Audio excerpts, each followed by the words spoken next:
Hi, creative friends. This is Soraya, and thank you so much for being here. So, I hadn't planned on doing a continuation of this piece, but there's so much to learn from it for me as well. And I also want to thank you for your feedback when you let me know that you're interested in a series and learning more, because sometimes I wonder if I'm the only one who wants to go down the rabbit hole of tea bags or, whatever I'm just like obsessed about at the moment.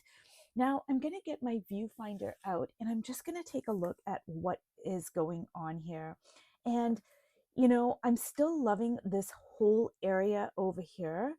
I love the lines. I love the patterns, the colors, the texture.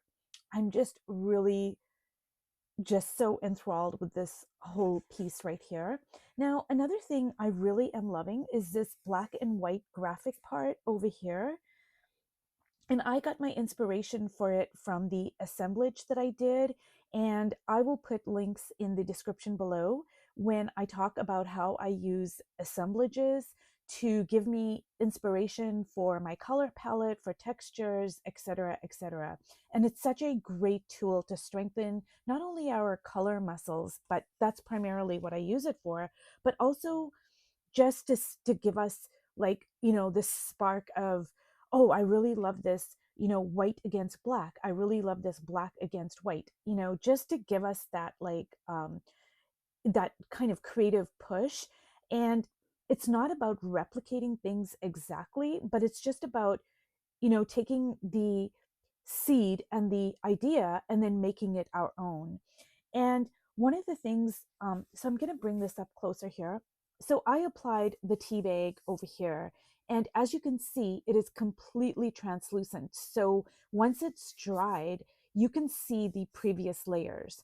And, I'm going to tilt it a little bit like this. So maybe it's going to pick up on the textures, but it gives you the texture, but it also is translucent. So I just love that. Now I put 3 or 4 tea bags over here. I cut them up and I just layered them one on top of the other.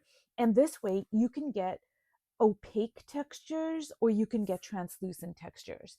Now, I just want to tell you that I have handmade papers from everywhere. I mean, this is from India. This is Thai handmade paper. I'm not sure where this is from.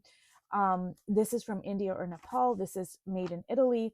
And I've got tons of handmade papers, which I absolutely love. But the very humble tea bag actually rivals my handmade papers because, as much as I love these papers, now this paper over here, the mulberry black ink tie paper from Dick Blick, this does have translucency to it. You can see through it, and I absolutely love that. Plus, it's got the graphic patterns on it. So I absolutely love this.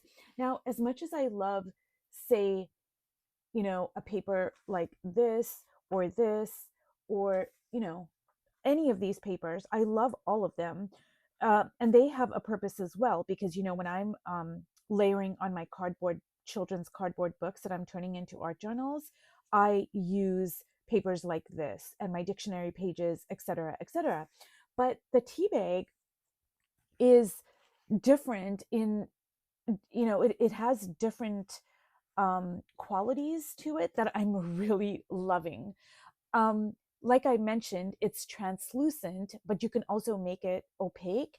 And if there are any of you out there, and I'm sure there are, who love combining like handmade stitching or even using a sewing machine, you can stitch over these papers.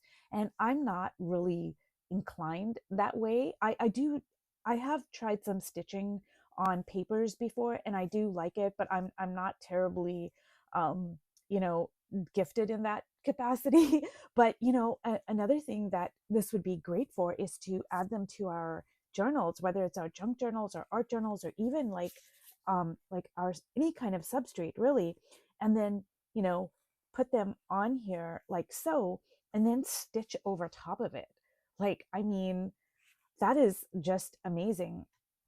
And, plus they're eco-friendly. Like, I mean, I'm just so in love with these tea bags. I cannot get over it. But anyways, okay, so what I am going to do in this particular um part of the video series is I am going to build up on my layers.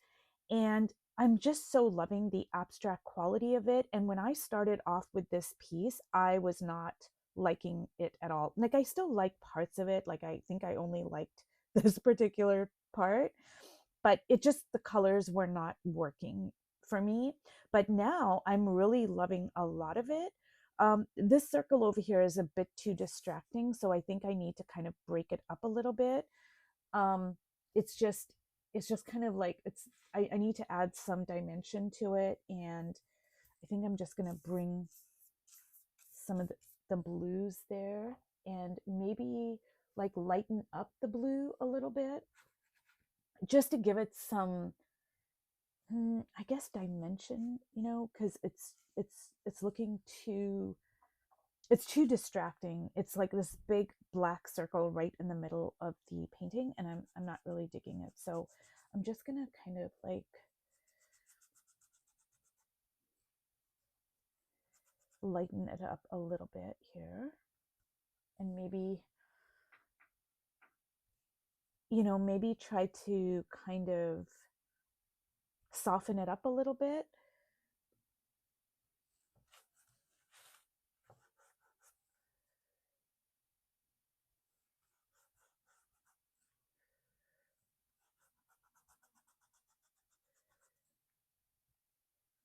And this is my Prussian blue again.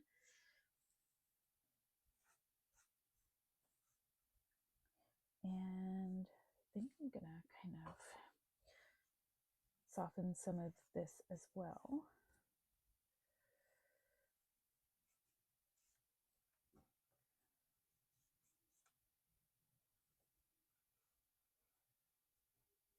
And the great thing about the tea bag is you can continue layering it over top of things because it is translucent. So it's just such a delicious way to allow the previous layer to show through, but you're still adding texture.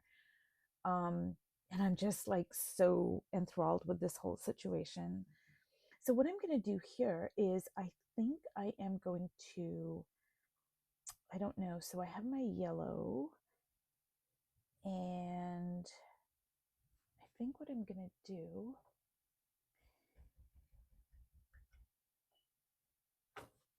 is add some,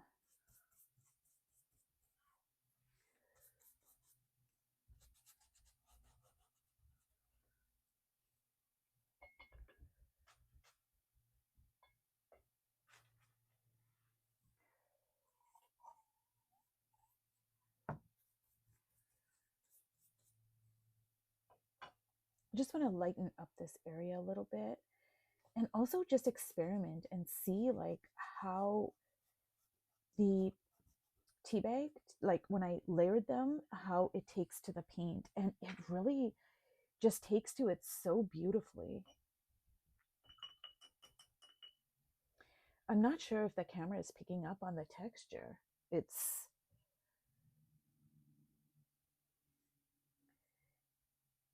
because in real life it is so beautiful.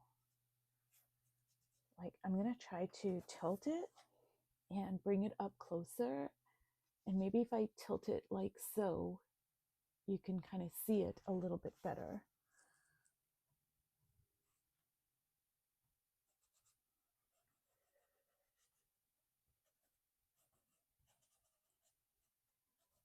And I really want to add some gold onto this here, just to see, like, make it pop a little bit.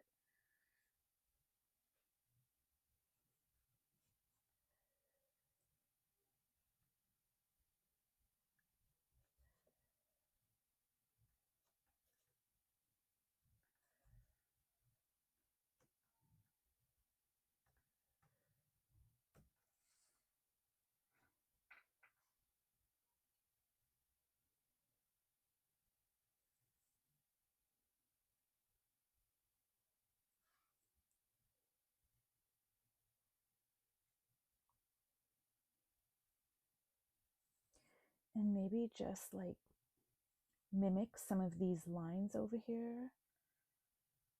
Now, if I'm going to paint over top of this and add figures, etc. later on, a lot of this is going to get covered up, but I still want to like it. I still, when I make my backgrounds, I don't look at them as something to get covered up. I look at them as, I want to like love my background. I want to like look at parts and pieces of it and say, oh, that's really interesting. Oh, I love the way, these, I just love these lines. I love the texture. And I don't think about, oh, you know, it's probably a lot of this is going to get covered up, but that's not like a motivating factor for me.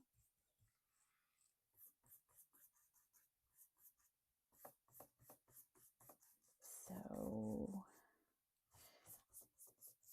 even though I really do like the black against the white, I feel like it's a bit distracting from this pattern over here, and I want this pattern to kind of stand out a little bit more. So I'm just going to kind of try to subdue this a little bit.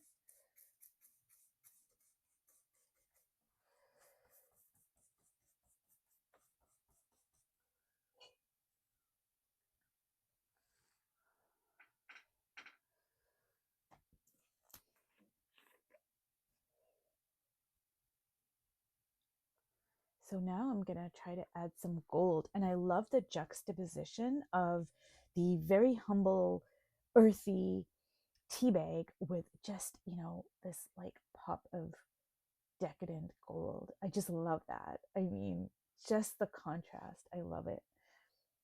And let me see here where else I can add it.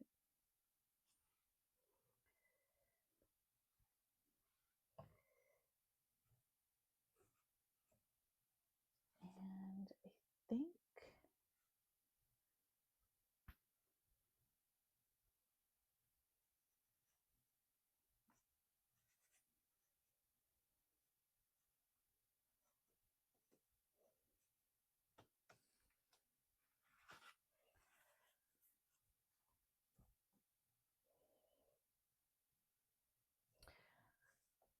and you guys, I am using my fingers, and I love using my fingers to paint. But I also want to show you guys that I am using this Art Guard cream. It's a barrier cream, and at the suggestion of somebody who watched my video, I purchased it, and I'm absolutely loving it. It makes my hands really soft, and it does, when I go to wash my hands, it comes off really easily. So it does protect my hands against the paint.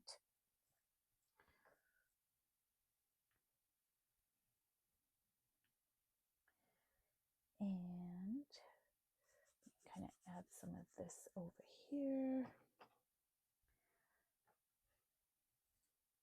And so I think I'm just going to let this completely dry. And if you've watched all the way to the end, I hope that this has been interesting, and I hope that you will try using the tea bags, because it really is a game changer, and I am absolutely loving it. I've applied it all over my cardboard books, and it's just giving me a whole different way of using of incorporating texture into my work, because like I said, you can use it opaque by layering 3 or 4 of them over top of each other, or they can be translucent, and I'm just totally digging that. So anyways, I will see you guys in my next video, and thank you so much for watching. Bye.